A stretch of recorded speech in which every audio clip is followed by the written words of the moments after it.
અરે યાર, તો પગેથી થાકી ગયા તો હવે કે કેચ રમીએ. બોલો. હા આવી ગયો. ચલ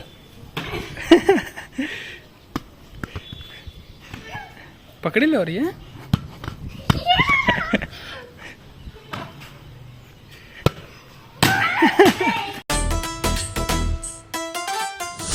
તો હેલો ગાઈઝ, રાતના કંઈક વાગી ગયા છે 12 અને હું આવી ગયો છું રસોડામાં, કેમ કે આવતીકાલે મતલબ કે હવે 12 વાગો આવે એટલે આજે રાઘવીનો જન્મદિવસ છે, એટલા માટે હું કેક લઈ આવ્યો છું. રાઘવી સૂઈ ગઈ છે અને ખબર નથી, જસ્ટ 10 મિનિટ થઈ સૂતી છે અને હવે આપણે એને સરપ્રાઈઝ આપી અને એને ખબર બી નથી કે હું એના માટે કેક લઈ આવ્યો છું.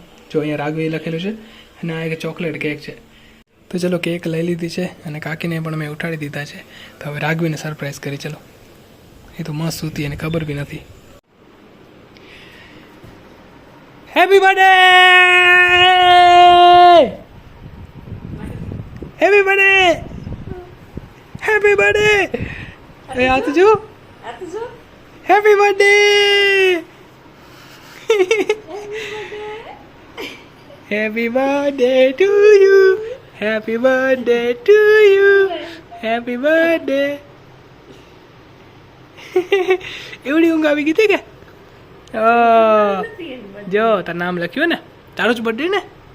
અરે વાહ, ચલો કટ કરી. ચલો એ ચલો ઊભી થા. તો કાલે રાખી દઉં? કા કાલે જશું. તો જો માં સુતા હે તો માને આપણે ડિસ્ટર્બ નહીં કરી. ચલો બારે કરી લઈ કામ. હા, મેં સુતા નથી માં, એટલે ભલે સુતા હોય, આપણે અહીંયા કને કેક કટ કરી લઈ. ચલો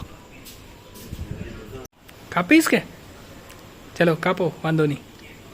મીણબત્તી નથી લગાડ્યું, એમને એમ કાપી નાખો. અરે વાહ, ટુ યુ. હે હેપી બર્થડે ટુ યુ. ભાવશે? હે ઊંઘમાંથી ઉઠ્યો તો ભાવશે તને કેક? માને ને આપણે વિડીયો બતાવી દઈશું આવતીકાલે. મસ્ત ઊંઘમાં હોતા હે. હા, તું ખાઈ જા, તું ખાઈ જા, પોતે જ ખાઈ જા.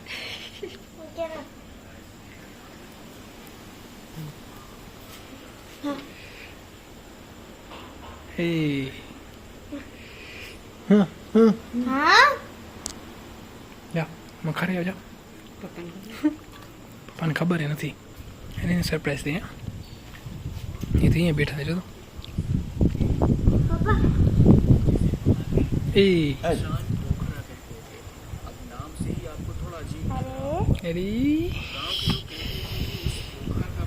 હવે સુઈ જાઓ, હવે સુઈ જાઓ. બર્થડે ખતમ હો ને? એ કરો, આ બધું કાઢી લઉં.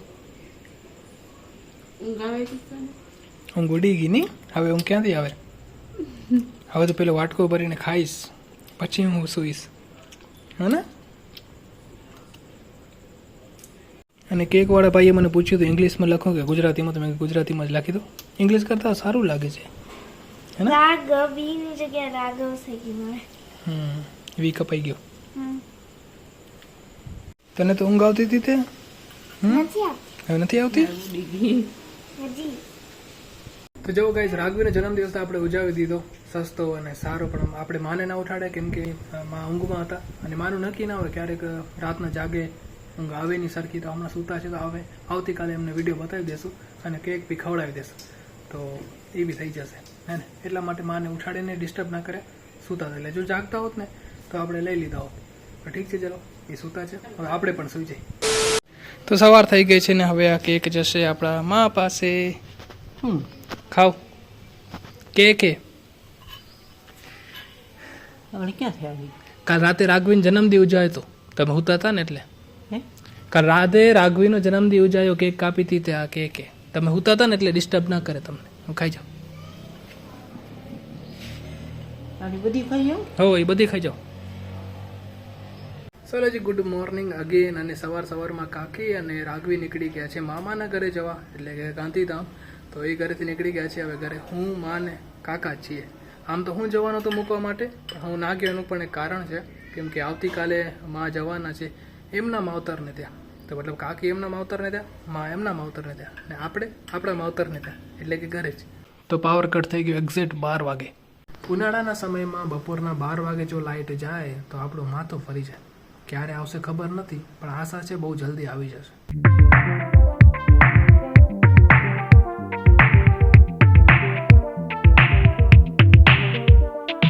તો 2 દિવસ પહેલાંના બ્લોગમાં મેં તમને બતાવ્યું હતું કે આપણા ઘરેથી ગામનો જે જૂનો વાસ છે એ દેખાય છે. અને અત્યારે હું છું ગામના નવા વાસ તરફ. અહીંયાથી હું તમને બતાવું કે અમારું ગામ કેવું દેખાય છે. તો જો આ છે આપણા ગામનું નવા વાસ. આ સામેની બાજુ તમને સમાજવાડી દેખાય ને, ત્યાંથી કરીને આ સાઈડ બધા તમને પાકા મકાન જોવા મળશે. રેર કેસમાં ક્યાં કોઈ નડિયાવાળું ઘર હશે. મને તો અહીંયાથી કોઈ દેખાતું નથી, પણ તેમ છતાં કોઈક ઘર રહી ગયું હશે. બાકી બધા તમને અહીંયા બંગલા જોવા મળશે. અને અહીંયાના જે રસ્તા છે ને એ બી એકદમ મોટા છે અને પ્લાનિંગથી આ જે વાસ છે એ બનેલો છે. અને એટલું નહીં ભાઈ, ગામની આ સાઈડ ને હવે નવી સોસાયટીઓ પણ બને છે.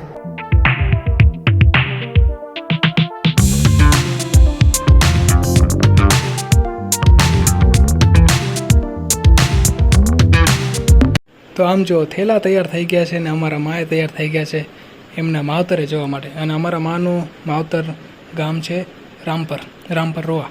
તો એમને મૂકવા જવાના છે. રાતનું સેટિંગ થયું છે, રાતના કંઈક વાગી ગયા છે 9 અને બસ હવે ઘરેથી નીકળવાના છીએ. અને માં અમારા સુપર ડુપર એક્સાઇટેડ છે.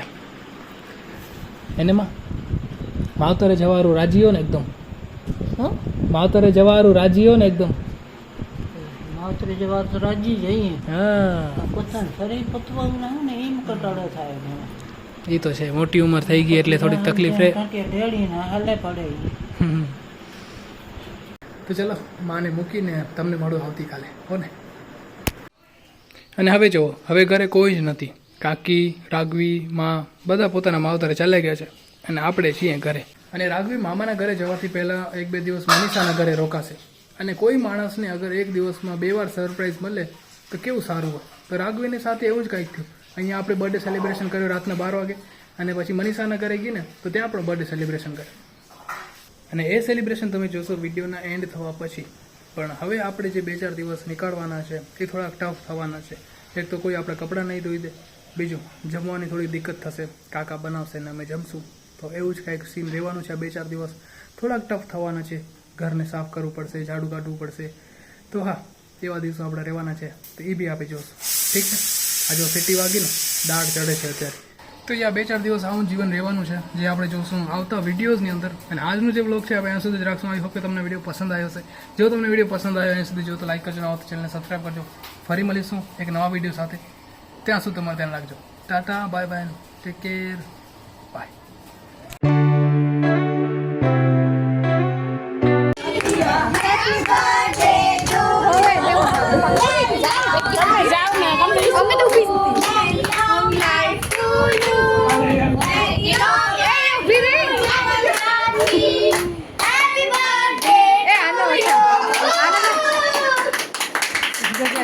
આનો તો નહીં ખરાબ છે તો લઈશ ને જેને ખવડાવે તો હા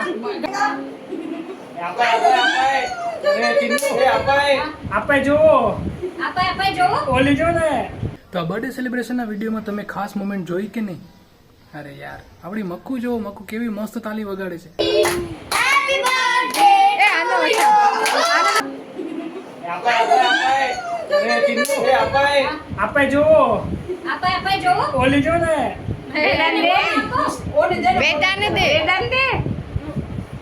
મોટું બોલ ચડાવ ની થોડો તને બી દેશે હવે